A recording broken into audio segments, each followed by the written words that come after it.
Alô, alô, meu pessoal do primeiro. Bom dia. Aqui ainda são 5 para meio-dia. E é justamente nesse momento que eu começo a gravar esse vídeo. Esse vídeo, assim como muitos que vocês vão ver por aqui, pela tela do YouTube, se vocês baixarem por outras plataformas, esse vídeo ele vai compor as outras partes das nossas aulas, né? Porque, infelizmente, a gente está nessa situação de aula não presencial.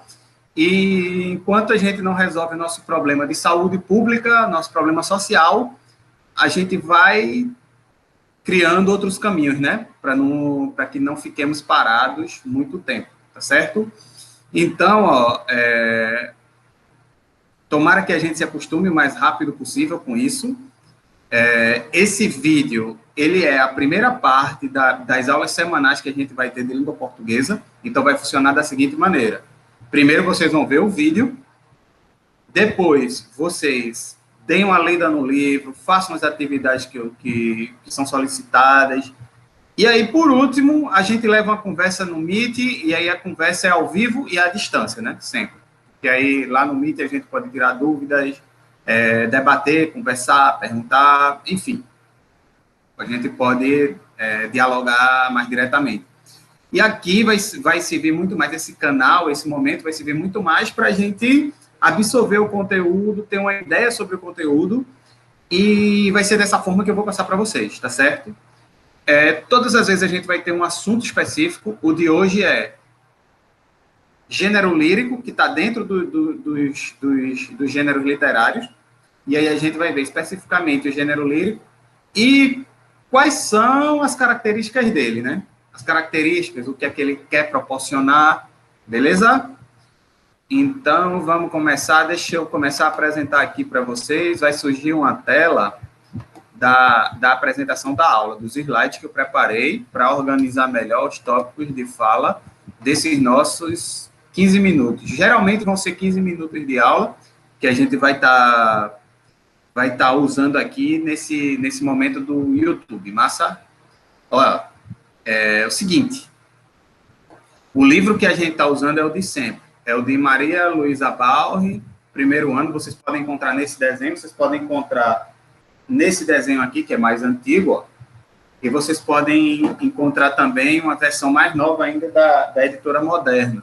Ter esse livro em mãos é sempre bom, porque a gente vai usar nos nossos próximos 3 anos. Aí, se vocês puderem ter os 3 volumes, beleza. Se não, a gente vai sempre dando jeito. Eu vou disponibilizar partes, o pedaço do texto, para a gente poder estudar. Massa? Então, vamos nessa.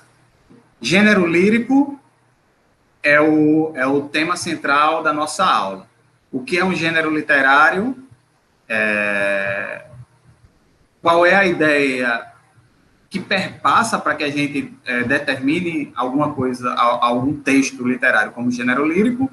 E, por último, alguns recursos poéticos que são usados nesse determinado gênero, né, que é o gênero lírico. Gente, antes de falar de gêneros líricos, é imprescindível que a gente fale sobre gêneros literários. E aí, uma das primeiras pessoas que a gente tem como registro, né, que fala sobre os gêneros literários é Aristóteles. Aristóteles é um grande filósofo, assim, importantíssimo até hoje, nossa cultura ocidental, né? Há muitas explicações de como a gente organiza a nossa vida. E Aristóteles, ele está datado antes de Cristo, lá na Grécia Antiga. Vê que loucura. E até hoje tem muita coisa que ele escreveu, que ele iniciou, que faz muito sentido para a nossa organização vital. Então, dentre essas coisas que ele organizou, que ele quis falar, né, em seu livro poético, ele determina quais são os gêneros literários que prefiguravam na época, né, que estavam lá fortes e firmes naquela época, na Grécia Antiga. Então, ó, a gente percebe gênero como uma forma de fazer referência aos padrões de composição.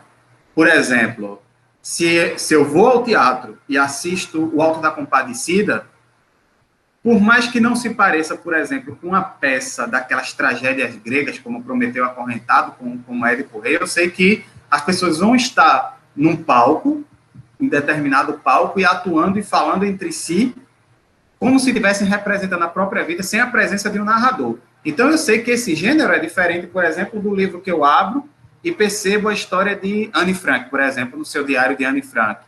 Ou A Culpa é das Estrelas, que já tem outra perspectiva, que é você abrir o livro e ter o narrador lá começando a contar tudo o que acontece com os personagens. Então, eu tenho um gênero, por exemplo, que é o romance, eu tenho um gênero que é o Auto da Compadecida, que está dentro da esfera teatral. E ainda tem outro gênero que é rimado, por exemplo, aquele que Braulio Bessa recita, eu acredito que toda semana, né, no programa de Fátima Bernardes, por exemplo, quando ele quer falar o que sente, falar o que pensa, ele usa de outra estrutura, hein? Ou seja, a gente aí já identifica três gêneros específicos, que um é romance, ou um romance na perspectiva de diário, outro é um teatro, que é tipo representação de atores, e o outro é o poema. É o poema que pode virar poesia, né? São os aspectos do gênero lírico que vai interessar para a gente. O de Braulio Bessa está dentro da esfera do gênero lírico. E aí, ó, Aristóteles, na antiguidade, ele pensou nos critérios de forma e conteúdo para determinar os gêneros literários. Tipo, a forma, por exemplo, que eu uso é o diálogo direto, então é teatro. E o conteúdo, do que é que está falando? Está falando dos grandes feitos ou de uma coisa, como é que eu posso dizer, humana que aconteceu dentro das pessoas que a gente admira bastante. Então, a gente está falando de tragédia. Não, esse teatro, ele provoca muitos risos, ele como é que eu posso dizer, ele mexe com o nosso senso de humor. Então é comédia. Então, dentro do conteúdo, a gente pode determinar, por exemplo, se um poema ele é romântico ou ele tem uma provocação realista. E dentro da forma, a gente pode perceber se ele está escrito em versos e rima, por exemplo, isso aí tá com cara de gênero lírico. Se tem alguns atores falando no palco diretamente, tá com cara do gênero dramático. E a gente vai separando os gêneros a partir dessa perspectiva, né, dessa estrutura. Beleza? E aqui está uma explicação melhor a partir das capas. O melhor do teatro grego. O melhor do teatro grego precisa, né, se a gente vai ao teatro, né, de atuação das personagens sem a presença do narrador, ou seja, a gente tem um gênero dramático. Mesmo que a gente abra o livro, a gente vai ver que a fala é direta. Muito parecido com o texto do cinema. O texto do cinema também se faz dessa forma. Tipo, como é que os atores estão falando diretamente, né? A gente tem também um outro tipo de gênero que hoje em dia é mais difícil a gente poder achar. Mas antigamente as pessoas achavam com maior facilidade. Por quê? Porque era com esse gênero que se contava os grandes feitos heróicos, protagonizados por heróis, né? Os acontecimentos históricos, por exemplo, as grandes navegações portuguesas são contadas pelo épico. A batalha de Odisseu, quando termina a guerra de Troia, quer voltar para casa, então ele enfrenta um gigante, ele desafia Poseidon, e a gente tem um gênero específico que vai contar essa história, esses grandes feitos do herói grego, que é a Odisseia. E aí, a partir desse momento, a gente tem também uma estrutura, né? Não é só o conteúdo que vai determinar que a Odisseia é um épico, uma epopeia, não.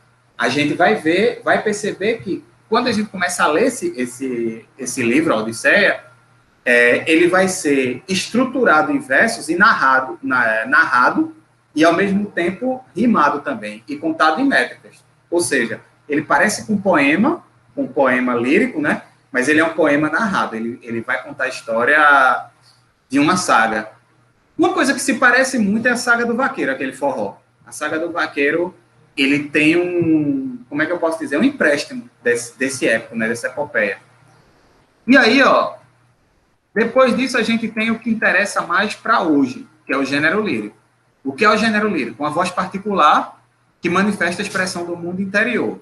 Fala de sentimentos, de emoções e de estado de espírito. Tipo, se falava nas nações, se falava dos feitos dos homens através do teatro e do épico, e era preciso falar sobre o sentimento das pessoas também. E aí, por que gênero lírico? Porque até a Idade Média se costumava recitar através da música. Por isso que às vezes a gente sente a poesia na música, né? Isso não é uma coisa nova, isso é uma coisa muito antiga. Só veio se separar a poesia da música a partir da invenção da imprensa. E até então, na Idade Média, na Idade Antiga, as pessoas tocavam com a lírica ou com outros instrumentos e recitava para falar sobre amor, sobre emoções, sobre estado de espírito, como vocês podem ver aí. Por isso que é gênero lírico.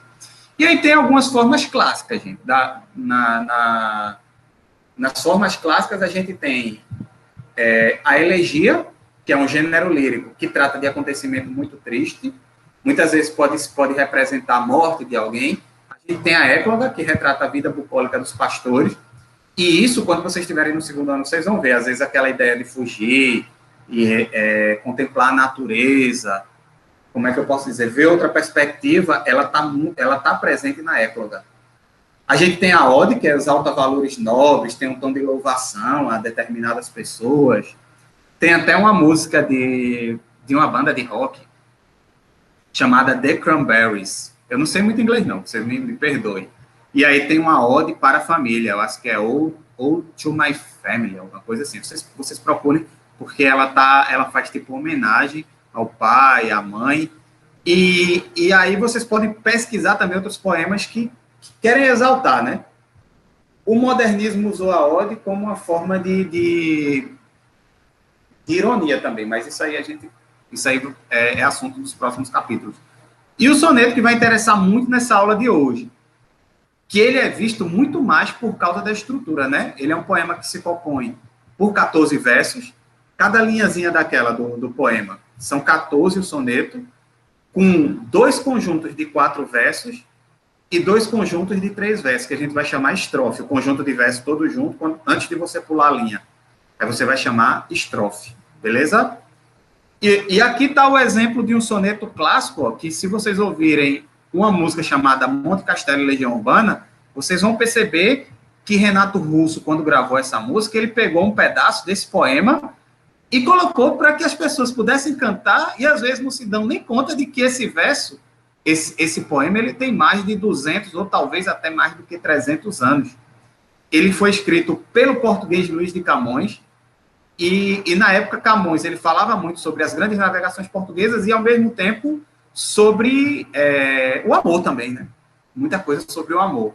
E o soneto, gente, tem essa perspectiva, porque o soneto ele parece ser bem racional, ó. Porque se vocês perceberem aqui, ele tem essa forma. Ele tem essa forma bem fechada, tipo, dois quartetos e 2 tercetos. Cada estrofe, elas têm uma métrica bem contada, ela vai rimar se vocês começarem a perceber, se vocês printarem ou pausarem o vídeo e começarem a ler. E aqui vai seguindo, ó. Esse aqui está em espanhol, mas a forma é a mesma, é a forma de soneto. O conteúdo talvez mude, mas aí eu acredito que não, porque se é Juana Inês de la Cruz, ela vai estar falando sobre amor também. E Flobela Espanca, lá em Portugal, mas não o Portugal da época de Camões, já é um Portugal com mais ou menos 200 anos após, e ela mantém a mesma estrutura. Observação, a estrofe é o conjunto de 2 ou mais versos que organizam a estrutura composicional do poema, e o poema acima tem 4 estrofes, tá certo? 4 estrofes com 2 quartetos e 2 tercetos. Aí ele vai recitar, ó, amor é fogo que arde sem se ver, é ferida que dói e não se sente, é um contentamento descontente, é dor que desatina sem doer, é o não querer, mas que bem querer, é um andar solitário entre a gente, é nunca contentar-se de contente, é um cuidar que se ganha, que ganha em se perder. E aí você termina e, mas professor, o senhor acerta o ritmo direitinho? Não, não sou eu quem acerta o ritmo. É porque Camões, quando escreveu, ele metrificou, ele separou as sílabas de uma maneira que facilita muito a leitura e vai levando o leitor para perceber tanto o conteúdo. Ele vai dizer que amor é fogo, mas arde sem se ver. Como assim? É uma coisa meio que inexplicável, beleza. Mas, ao mesmo tempo, ele não vai ficar contente só em falar sobre amor. Ele vai querer também criar uma estrutura que dê essa sonoridade, que dê essa noção de sonoridade.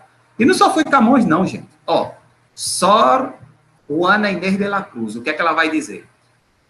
Eu vou ler aqui da minha forma, tá certo, espanhol, talvez vocês não entendam, mas aí percebam pelo menos o ritmo.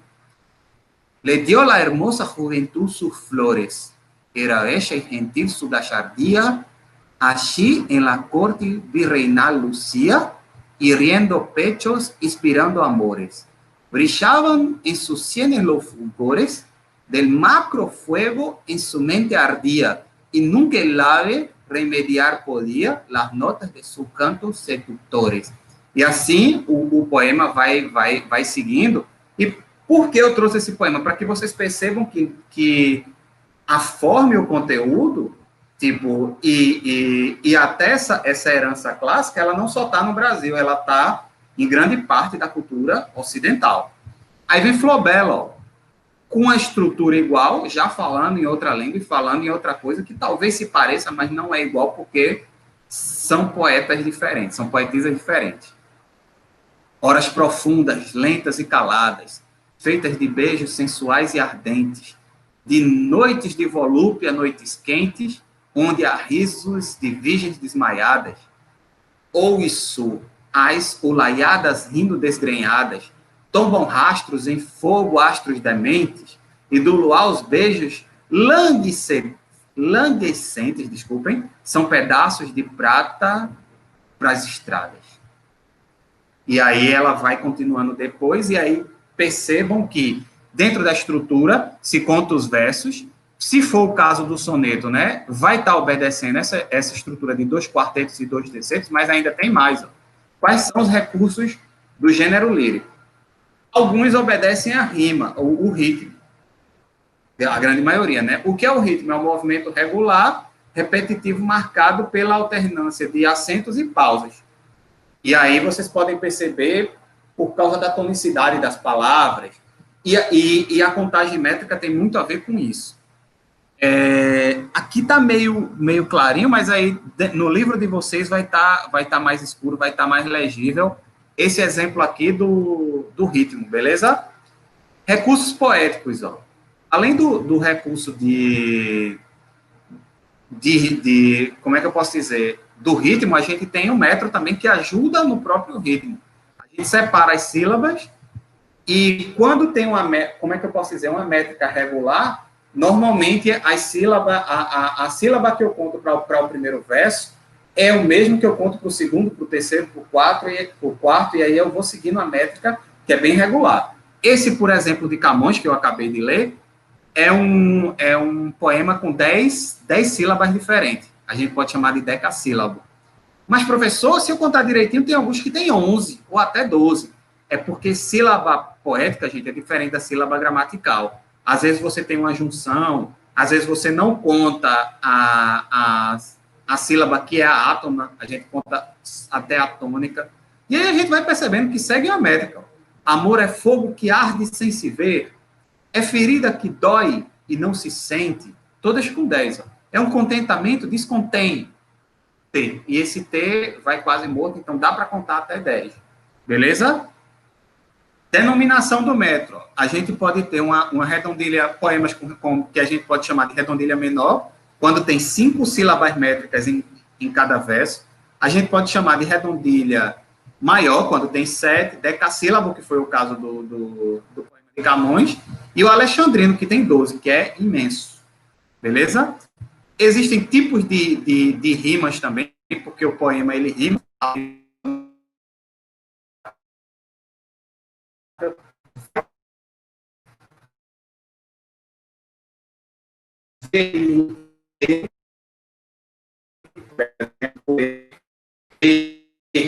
Essas palavras, elas estão sendo rimadas, e aqui é a mesma coisa.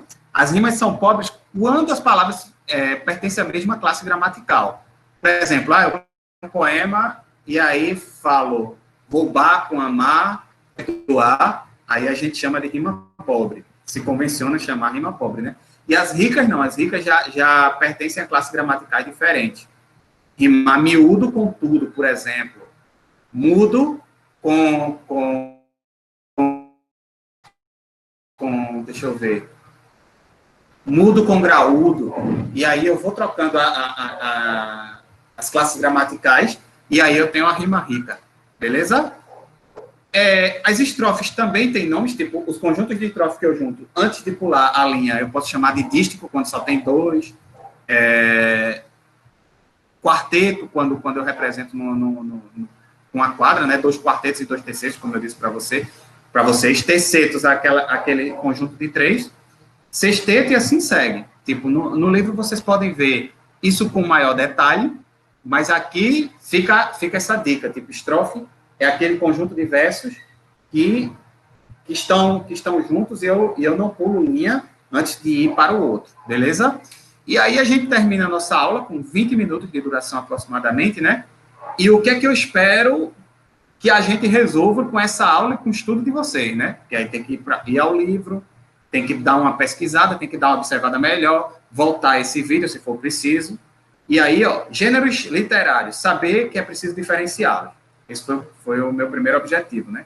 Saber quais são as principais características dos gêneros líricos, quais são os recursos do gênero lírico, e o que é que se espera de você após essa aula, tipo, que você leia a poesia com mais atenção ao ritmo e, ao mesmo tempo, ao que ele quer informar, a forma e ao conteúdo, como disse Aristóteles, né? Esperamos que você seja um leitor mais atento a esse tipo de escrita, que às vezes, assim, por passar despercebido, a gente se distrai e depois de um tempo a gente enferruja e não consegue ler.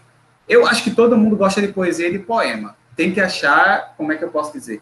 Quando for ler por diversão, vocês têm que achar os temas e a forma que mais vocês se identifiquem.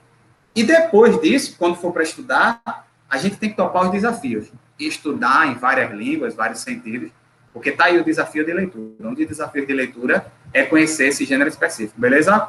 Ficamos por aqui. Espero ter cumprido, gente. Espero ter sido claro.